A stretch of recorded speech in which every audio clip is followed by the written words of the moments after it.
Hey everybody, and welcome back to my Halloween movie marathon. I took a little bit of a break and wound up not quite hitting my goals, but I still ended up seeing 47 movies over the course of October. So I think for any sane person, that's way more than anyone would ever need to.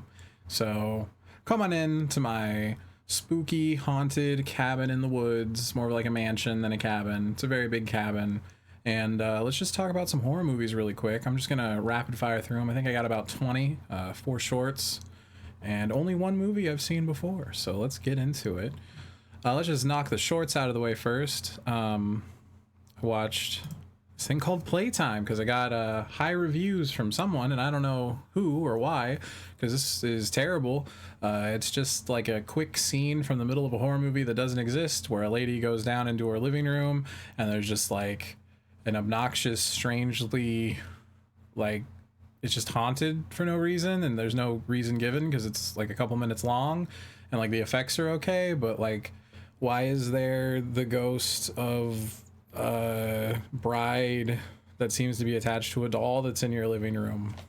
I don't know. It was just, effects wise look cool, but other than that, it's like 3 minutes long and on YouTube, so you can give it a shot if you want to, but I would not recommend it. So starting off strong. Second, watched the Lights Out short, which inspired the movie Lights Out, which is a movie I think is really, really dumb because it doesn't make any sense, and you're basically screwed if you're in that movie, because the thing is affected by light and yet can also control light sources.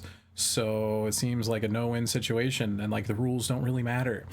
But this is a little bit better because it's short, and it's just the idea that when this lady turns off the lights, she can see like a demonic force in her hall. When she turns them on, it's gone, and then it kind of fucks with her a little bit, and then she ends up going to bed, and then she's a grown woman, and she thinks there's a monster in her house, and she literally throws her blankets over her head, and like that's gonna help. And I'm just like, you're a grown woman, what are you doing? But okay. And the only really downside is that the monster looks really stupid, like really, really, really stupid. Like, a budget of nothing, I guess, will get you nothing, so that's fair. But I can see why this got turned into a full movie, but I wish it hadn't, because it wasn't a good full movie in my opinion. I know some people liked it though, so I'm grateful they exist. So it wasn't a total waste of time.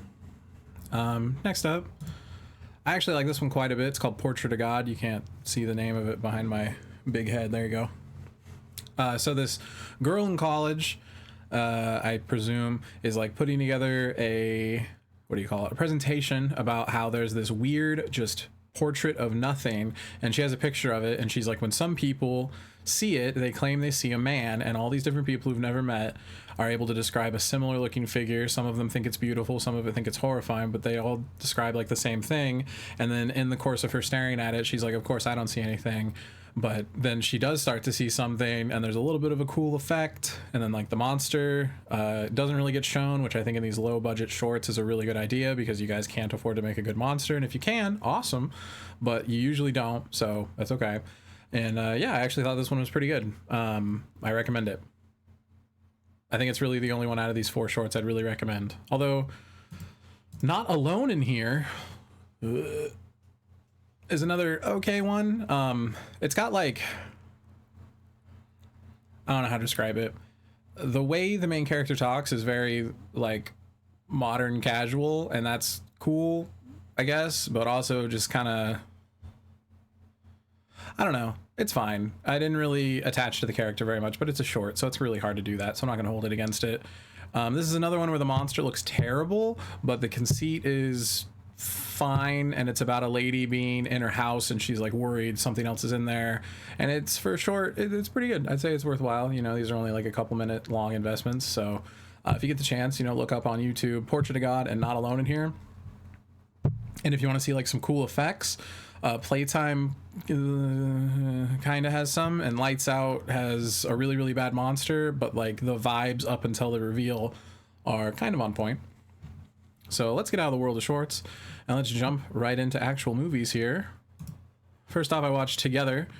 So this was confusing because there's this person on like Twitter and Blue Sky who goes by House of Decline, and they make really, really funny and really weird and really out there comics. And they made a comic called Together, which was about two people who wake up and they're like attached unnaturally and then slowly get closer and closer as they come to terms with it. And then a couple years later, this movie comes out called Together, which is about a couple who end up attaching and like slowly and slowly becoming one with each other, and how they deal with like trying to avoid that. So I don't know if they were inspired by that comic or if it was just one of those like Bugs and Ant Life thing where they just came out at the same time. Oh wait, sorry, that's Ants and A Bug's Life. Whatever. I don't know, but I hope House of Decline got some money out of it, even though I doubt they did. But anyway, Together's really good. I already described it. I don't really want to give anything too much away, but you know, it's got the good Franco brother and Alison Brie. They're married. Their marriage seems like kind of a disaster, and then they have this weird problem that they got to face off with, which is where they're getting stuck together, which is horrifying, and I don't ever want to deal with that with anybody except Matt. That'd be fine. Next up, we got Dead Male. This is a weird movie that takes it doesn't take like a weird turn, but it's not at all what you would expect it to be. It's more of like a mystery movie for the most part, where the movie just basically opens with this guy who's chained up and he's crawling from the front door of a house to a mailbox with a bloody piece of cardboard with some like stuff scrawled on it, manages to slip it into the mailbox, and then this other guy runs up behind him yelling, "No, don't do that," and grabs him. So it's like pretty heavily implied this guy kidnapped this guy, and it's like, oh no, don't get the word out. And then the majority of the movie takes place at the mail I was gonna say station, post office, where they get this and they're like, oh, this isn't really like legal mail, but like it's kind of like a little bit of blood on it. It looks really weird. So they send it off to this guy who deals with all like the weird cases where like we don't really know what to do with this. And then he does some investigative work to figure out like what's going on. And then it just turns into a thriller with this like crazy person who's behind everything. And they're like just a real psycho asshole, which I guess is most horror movies that aren't dealing with like just straight up monsters, even a lot of those. But yeah, this is basically just like a crazy dick who just kind of wants to run things. I don't know, it's really good. It's got good suspense, great acting. The story's like interesting and unsettling. I recommend it. Like it's pretty good. These Shudder originals are actually, I think they're kind of hit and miss, but there's quite a bit of good stuff on there actually. Next up, I checked out a fan edit of the movie Creature from the Black Lagoon, which is one of my favorite Universal horror monsters and monster movies. Really like that movie. And the Gill-Man by, I think his name is the Scribbling Man or the Scribbled Man. Does it say on here? Yeah, Scribbling Man. He does a lot about a bunch of fan edits, and they're well worth checking out. I think he did one for Prey, which is where I found out that he did this for this movie. And this basically just tightens it up, cuts like, I don't know, 20, 30 minutes out of the movie, and you really don't even notice that it's gone. I really like the original. I don't think it needed to be cut down, but then I watched this and I don't even know what got cut, and it saved me like 20, 30 minutes. So if you've never seen The Creature from the Black Lagoon and you want to check it out, the Gill-Man edit, it's not a bad way to go. Next up, checked out this horrendous piece of shit movie. I don't understand what y'all who like this movie like about this movie. The Black Phone is like 8 different ideas all mashed together poorly. And I don't really like any of them. There's a psychic girl. There's just like, I guess the brother's kind of psychic because he talks to ghosts over the phone. These ghosts are giving him little, it's like a non-ending side quest where he just keeps getting like, hey, you got to do this, you got to find this item, you got to go over here, and then once you've got all the stuff that all these other kids who got murdered by this serial killer, I guess, who like might have the ability to talk to ghosts sometimes because he acts crazy. They all work together, and each of the other dead kids give him one piece of the puzzle to survive the night, and he does. And the threat is Ethan Hawke sitting shirtless with a weird mask on in his kitchen while living with his brother, who is actively trying to work with the police to figure out who's kidnapping these kids, but he never notices that he's not allowed in the basement, that there's like a huge lock on the basement, and that his brother wears a creepy mask with a belt, and he just stares at that locked door with a mask on shirtless every night in case they get out, because he plays some kind of sick game called Naughty Boy, which they never really describe, but like, I don't know, man. I hated this movie, and the end of it's so stupid. There's just like a like a knee-deep hole the kid digs in the basement, and he puts a carpet over it. Where do you get the carpet? Whatever. I'm sure they explain it. One of the ghosts probably help him get it. And then Ethan Hawke falls in it, and then he like breaks his ankle falling in it, and then the kid just kind of like chokes him out. What do you like about this movie? If you're a fan of this movie, what do you like about this movie? I don't get it. I hated it the whole time. I was just like, what is going on? Oh, and then the psychic girl is the sister who tries to help the cops find the brother, but they don't. They go to another house that this guy, who doesn't work, he just masquerades as a magician, driving a van around, kidnapping children sometimes, and that's his job. And then she finds that he has another home, so he affords 2 homes for his drug-addicted brother, who doesn't seem to do anything, and he live where they torture kids in the basement, but the brother doesn't know that. And then there's another home that he owns, or at least has access to, where he actually buries the dead kids. Why don't you just do all the dead kid stuff over there? Black Phone, it's terrible. Thank God there's going to be a sequel. The Grabber, he's up there with Ghostface. Let's see what's up. Oh my God, what's up next is way, way better. The History of the Occult is a crazy movie. They never really bothered to explain what's going on. I kind of had to look some stuff up. I mean, it looks like I just barely... Sorry, I'm so unprofessional. Oh no, I'm messing it all up.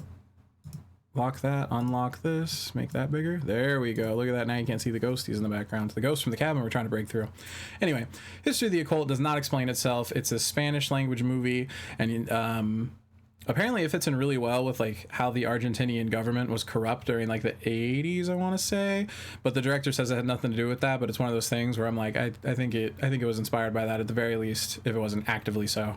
But anyway, it's about these people who live in this colorless world who have basically, I don't really want to give it away, but essentially they're just like in a pocket universe without realizing it. And this guy in charge of this pocket universe that they're in is slowly stripping more and more away. And they're on the very last night of this news investigation into him, which that guy who like magically controls the whole world is like stopping that news program from going on. But for some reason they have one last show, and during it they have like what is it, like a smoking gun. Like a guy who used to work with them is like, I'm ready to admit like what we did was terrible, because like kids are missing. But it's not really that kids are missing, it's that they're like sacrificing these kids to keep this dimension separate and controlled by this one crazy warlock, where he basically just like removed Argentina from like actual reality.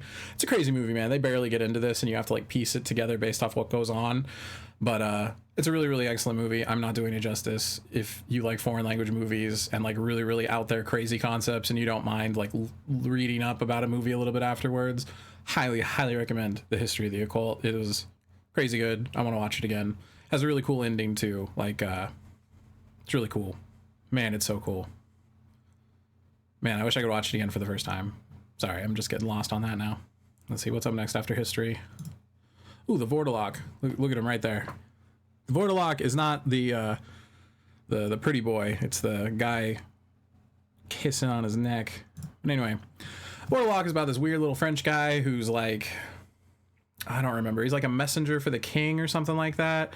And he either gets lost or he's trying to find this family, but he just finds this like small family of weirdos who live out in the middle of nowhere. And they're like, hey, our dad, he says he's going to be gone for this many days. He's going to go to war, even though he's an old sickly man. And if he's not back by this many days and he does come back, don't trust him because he's just dead. And then the older brother is like, this is superstitious nonsense. You're all crazy. And then, of course, right after the time that the dad was like, if I come back after this time, don't trust me. It's not me. He shows back up and he straight up just looks like a Muppet. And it's hilarious that like everyone just treats this Muppet like it's a real person. I genuinely love that aspect of the movie. But anyway, he's just like very clearly a vampire type monster who's like slowly eating through the family, and the brother's just like, no, this is our family, it's supposed to be like this. And then the oh god, pointing this way, yeah, that guy, the French guy is there. He just kind of gets suckered into it, and he has a bad end too. But I mean, it's a horror movie, so everybody should have a bad end. But yeah, I really recommend this one. This one's French, so another foreign language movie. So if you can't stomach those, I get it. I don't really get it, but whatever, I understand. But if you do, highly recommend it. It's it's pretty good. It's not like super good, but it's interesting and worth watching. And honestly, just the weird Muppet dad, that alone makes it worth watching. What we get after this? Oh, Strange Darling. Strange Darling was all right. It's one of those movies where there's a big twist, and it comes across as really pretentious because when it opens, it says like Strange Darling, a movie told in 6 chapters or something like that, and it starts on like chapter 3 and then cuts to chapter 1 and then goes to chapter 4.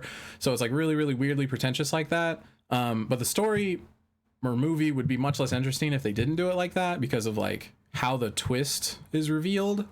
So yeah, I can't really say anything without giving this movie away, and I think it's interesting. My only problem with this movie is that at the end it kind of has like a weird double message, which is like, don't have empathy for strangers, otherwise it'll stab you in the back, or alternatively, as long as you have a gun, at least you can kill them before they stab you in the back, which are both messages I'm not a big fan of. I think you should have empathy, and like, I'm not like against guns necessarily, but like, I don't think that we should be like approaching stuff and be like, I'm ready to blow your brains out at any minute, buddy. Don't fuck with me. So I don't know. But the movie itself is very fun and interesting, and you'll find yourself hating the villain because they're just like a piece of shit human being. Aren't we all? After Strange Darling... Oh, The Pale Door. This is a Western about a coven of witches, and these cowboys stumble on them, and it's horrible, and it's awful, and it's a god-awful movie that's not worth watching. Don't watch this movie. It sucks. I really, really wanted to like it because I love Westerns. I like witches. That's a cool concept, but it's just cheap. Looks bad. It's poorly written, poorly acted. Multiple characters just feel like they got somebody from like... they're not even like trying to do like, it's not a Ren Fair. Is there like a Western cowboy version of a Ren Fair? But like, it's like people who aren't even doing that poorly. Like it's even, they're just like, so many of these characters don't feel like they're from the Wild West, and it's just awful. I'm just kind of repeating that it's awful over and over again. Sorry. Basically they just want like blood from, men, and then there's a like a virgin guy in the group, and they're just like, oh, that's so rare, we could live for so long off this one guy's blood, and so they kidnap him, and yeah, they just like fuck with the rest of the groupies with for no real reason, and then basically everybody ends up dying, and then that guy gives himself up to let his brother live, but that doesn't make any sense. None of it just... It's a bad movie. Don't watch The Pale Door. See this poster? See how cool that poster looks? Doesn't look anything like that. You see those words up there? I don't know what Cold in July is, but Bubba Hotep? Bubba Hotep. It was written by the same guy. I mean, Bubba Hotep was stupid, but in like a fun, stupid way, not just like a stupid, stupid way. That's really... Oh, man. I wish I wouldn't have read that. Moving right along. Scream. I think this one's Scream 5. This is the 2022 one, and I am not actually that big of a Scream fan, I guess. I like the first and third, didn't really like second, didn't really like... I dislike the fourth actively. Scream 5's okay. They do a little bit better with it. I really don't have much to say about it. It's just another Scream movie. They do the whole like, oh, we're doing a requel, so then we gotta go by the requel rules. And the cast is like, all right, they're like slightly annoying, but not too bad for like a modern horror movie that's pretty generic. I don't know. Dewey dies, Gale Weathers doesn't. That's a damn missed opportunity. Justice for Dewey. Should have killed Courtney Cox. Would have been better for the world overall. She looks more scary than Dewey anyway. Oh man, there's another really disappointing one coming up. So like the Conjuring movies are not very good at all anyway. They're kind of like a weird garbage meal I like. It's like when you're like, oh, I really want McDonald's. That's the Conjuring for me. When I want McDonald's, I get the Conjuring. And I think this is the last one. And this just made no sense. It was a total piece of shit movie. Just lame, and like no one cared. I didn't care about any of the actors. Like usually in the Conjuring movies, they come into the situation, and then those people matter. And in this one, they like brush them out of the house as fast as possible. You never get to know how they feel, except for like one of the characters, kind of. And then the big bad is a mirror.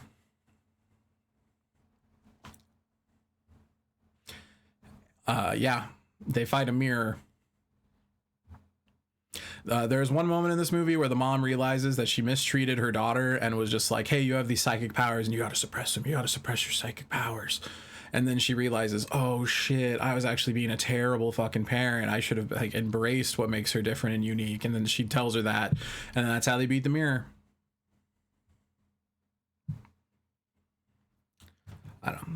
I wouldn't recommend watching the Conjuring series in general, unless you just want like a stupid popcorn flick. But like this one, I can't even jokingly recommend this one. Oh, Good Boy. This one is so close. So this is like from the perspective of the dog, and hey, if you're one of those people, the dog doesn't get hurt at all. He gets like hurt a little bit, but it's fine. He doesn't get hurt at all. He doesn't die or get like fucked with much. But it's all from the perspective of the dog, and that part is really, really well done. And then about halfway through the movie, I just was like, are they going to do anything else other than have the dog be in a room by himself and look scared at the corner for a little while, and then have like a little bit of a jump scare, and then the dog runs off, and then do that again? And no, they don't really. That's pretty much the entire movie. Basically, this guy, I guess he's got some kind of illness. Okay, there's one thing I like about this movie, and that's that you can't really tell necessarily what's going on. Is it ghosts, or is it just like a dog's interpretation of this guy's medical problem? Because his grandpa died there with the dog years ago, and then the grandpa, they found the body, they never found the dog's body, and then so he moves in, and he's like, his sister's constantly calling, constantly on his back about like, hey, we need you to get these tests done, we need to get you back in the hospital, like, oh, why aren't you talking to us? And there's this like pretty funny scene where he's just like, why don't you just like get off my back? How about you just assume, like, instead of calling me for the next 12 times, just assume I'm gonna say I'm fine. Can you like get the hell off my back for like 10 fucking minutes, please? And it's just like, wow, this guy's like being a shithead. But like, I mean, I kind of get it, especially if he has like something terminal. If he's aware he's terminal, I don't know, that'd be interesting. That's really the only interesting thing about this movie, is like, what do the people know? Because it's all from the dog's perspective, so you only know what the dog knows. And if it is like a dog not understanding, like, it's just like, it's a malevolent force, but the malevolent force is cancer versus like ghosts, that's interesting. But anyway, it ends with like this guy, I guess I won't really ruin it, but yeah, that's basically the gist of what's going on. Is this guy's dying from cancer, and this ghost, this dog seeing it as like this ghost, although the ghost effect is just a guy covered in mud, and so I just constantly made fun of the mud man, so that didn't really work for me. But I don't know, this one's really, really close to being a good movie. It has a really, really excellent, like, the final scene is like, holy shit, that is heart-wrenching. And like the first half of the movie, I was like, oh, I'm into this. But then like they just don't stop doing that same thing over and over again.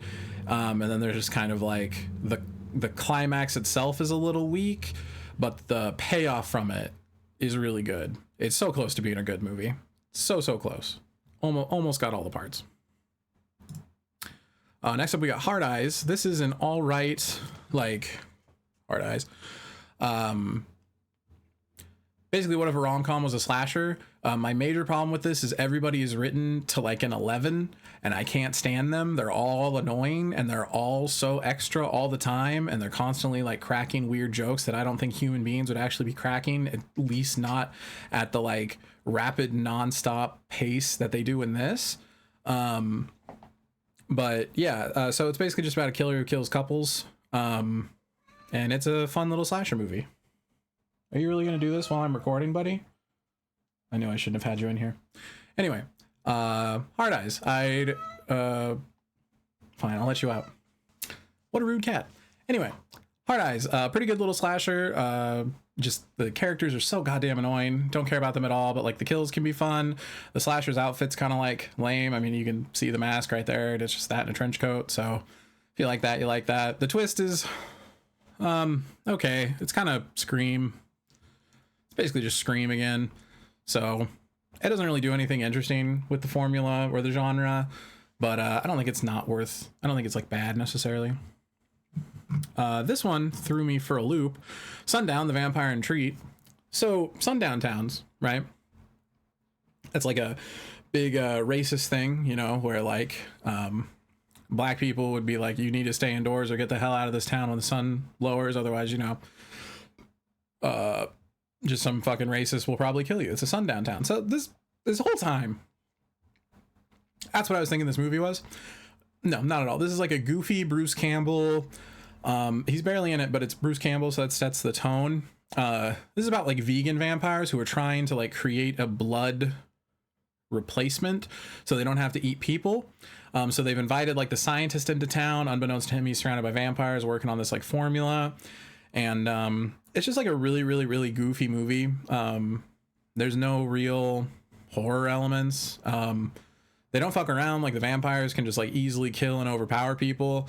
There's this great bit where Bobby from Twin Peaks shows up, and like he just sees his friend get killed by this vampire in broad daylight, and then they end up in the jail because the like vampires run the jail, and they're just like, well, you know, and then the guy who killed their friend is just like, you know, we're either gonna have to convert him or kill him anyway, and they're like, what are you talking about? And then they wake up one time and the dude's just bending the bars back into place on his cell, and he's like, oh my god, that guy broke into our cell and he bit us, he turned us into vampires, oh no.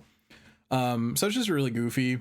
I'm not gonna lie, I kind of fell asleep during this movie at some points though. But that was just because I was watching it extremely late when I was very, very tired. Not at all because of the movie's fault. So I don't think I caught the ending, but I really liked it up for the most part. It's like it's just very, very goofy. Like so goofy and not at all what I was expecting. But that doesn't mean it was bad or not worth watching. Just know that it's like a very, very strange movie. Next up, Scream 6. Finally watched all of them. I think this might be my favorite of like the newer ones. I think the ending twist is stupid, but I think they've run out of room to have like clever ending twists, so it works. But yeah, I just like the action in this one. Watching Ghostface do his Ghostface stuff's very fun. They do a good job of it in this. I don't really like Jenna Ortega. I don't understand why she's so popular. She's just kind of like exists and looks like a child. I guess in a country that's run by pedophiles, I guess I can kind of understand the appeal of that. Goddamn. Anyway, yeah, Scream. They do a thing where they go back all the way to the first movie. They bring up the fourth movie, which is like the most attached of all of them. They obviously reference the fifth because it has like same recurring cast who survived, show back up, and yeah, it's just another Scream movie. One of the better ones. Probably my second or third favorite. I'm not sure how I'd rank them. I'd probably put Scream 1 first, and then either this or 3, and then the other one, and then 5, and then 2, and then 4. Yeah, because that's what you asked for, my Scream ranking. After Scream 6, checked out VHS Halloween. This is another series where I like it, even though it's not very good for the most part. You know, it's an anthology series, and this one was very hit and miss. There's one with like a floating candy bowl that eats people, and then takes them to a crazy dimension where a mascot guy turns people into candy. That one was like okay. There's a weird like milk mommy baby fetish one, which was kind of gross. And also just seems kind of like, I don't know, it's just one of those like stupid things where some dumb people make one dumb decision and then they're just like damned for it, and like that can be fun, but like the monster in this was just okay. The lore doesn't make any sense to me because like they go to the mommy's house, and if you trick or treat and you're too old, the mommy will get you and turn you into one of her babies, right? But then like the lore in the house seems to imply that a pregnant woman didn't want to be pregnant, or something went wrong with the pregnancy, so she hung herself while pregnant, and now I presume that's the mommy ghost who's kidnapping people who are trick-or-treating too old. I don't get the connection. I don't know, whatever, it doesn't really matter. What was the other one? The overarching, because each one of these has like one that it cuts back to, and this time these weird assholes are trying to make ghost soda, which it's basically just like the same thing over and over again. These prisoners are like in the testing room trying to drink ghost soda. I don't know why you'd put ghost in soda, but whatever. If you're gonna try, they keep opening it and just getting murdered by these soda cans and the spirits inside of them. Very stupid and goofy, but like pretty fun. And yeah, the end result is like they're escaping containment and they're like, what do we do, boss? And the boss is just like, release the soda. All that matters is our fucking profits, god damn it. So I really like that part because I feel like that's kind of accurate to just how the world works nowadays, is just insane people doing insane things for their own bottom line. But ghost soda, what a stupid goddamn concept. I'm trying to remember the last one because I thought I liked it a lot. Oh, it was a haunted house where this guy plays a haunted record that makes his haunted house come alive. And it just kind of implies basically the end of the world because he like opens the gates to hell, and his like that's I mean, we only see what happens in his haunted house, but like, I don't, it seems like that his haunted house turned into a literal portal to hell, which was great because he has like a shitty neighbor who is just like, I only come to this because it's so fake. This is all bullshit. You suck. And like, obviously that guy gets murdered and it's pretty great. And it's fun. It is, I don't know. It's VHS. It's like one of the more middling ones. It's not as bad as like Beyond or 3. I really didn't like those, but I don't know if it's quite as good as like 1 or maybe 2. I don't know. I don't really want to rewatch these VHS movies, but I don't really remember which ones I like and dislike that much. I think at least in almost all of them, there's at least one short that I really liked. So I don't know. VHS is a weird franchise. I don't know if I can recommend it or not. I'm not going to. But lastly, for Halloween, as every year, watch Trick or Treat. This movie is just Halloween to me. If you haven't seen Trick or Treat, please watch Trick or Treat. It's another kind of anthology, but everything ties together. There's werewolves. There's special needs kids getting driven off a cliff. There's monsters in like little burlap sacks. There's cute little witch girls who don't get driven over cliffs. There's husbands and wives who one hates Halloween, one loves Halloween, and the one who hates Halloween gets what she deserves. There's a teacher who's a really good dad and a really bad man. There's all kinds of stuff. It's very good. If you haven't seen Trick or Treat, please watch Trick or Treat. It's been around since 2006. What are you doing? Go watch Trick or Treat. It's a fun time. You'll have a good little spooky time watching it. But yeah, so those are the other movies I watched. I also did manage on the Godzilla side of things.